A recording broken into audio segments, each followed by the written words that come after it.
எனக்கு ஏதாவது கஷ்டம்னா சொல்லி அழுகுறது கூட யாரும் கிடையாது. எனக்கு இப்ப மத்தவங்கள பாத்தீங்கன்னா, அவங்களுக்கு சப்போர்ட் பண்றதுக்கு அவங்க அப்பா, அம்மா இருப்பாங்க. ஆனா எனக்கு சப்போர்ட்ன்னு கேட்கறது கூட யாரும் இல்ல.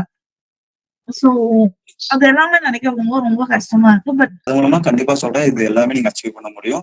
உங்களோட ஃபினான்ஷியல் ஃப்ரீடம் நீங்க அச்சீவ் பண்ண முடியும். அடுத்து உங்க மைண்ட் செட்டையும் கிளாரிட்டி பண்ண முடியும். அந்த லக்ஸூரியஸான லைஃபையும் நீங்க சீக்கிரம் அது மூலமா அச்சீவ் பண்ணணும். சோ இந்த 8 டேஸ்ல உங்களுக்கு எந்த ஒரு டிரான்ஸ்ஃபர்மேஷன் தெரிஞ்சுச்சு? கன்சிஸ்டன்சி ஃபீல் மதிக்கிறானுங்க. ஆச்சா? காசுல இல்லன்னா எவனும் மதிக்கவே மாட்டானுங்க. சொந்தக்காரங்களாவே சரி இருந்தாலும் சரி.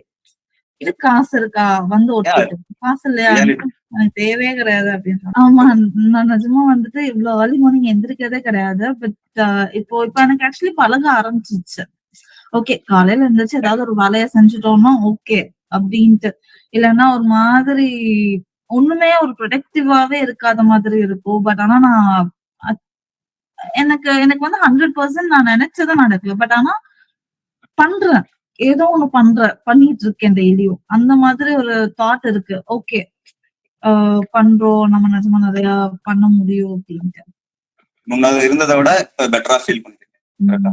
இல்ல எனக்குமே ரொம்ப இதா இருந்துச்சு. எனக்கு ஏன்னா நம்ம வீட்லயே இருக்கணும். வெளிய யார்கிட்டயும் பேசுறது இல்ல பெருசா. நெட்வொர்க்கிங் அப்படிங்கிறது ரொம்ப கம்மியா இருந்துச்சு.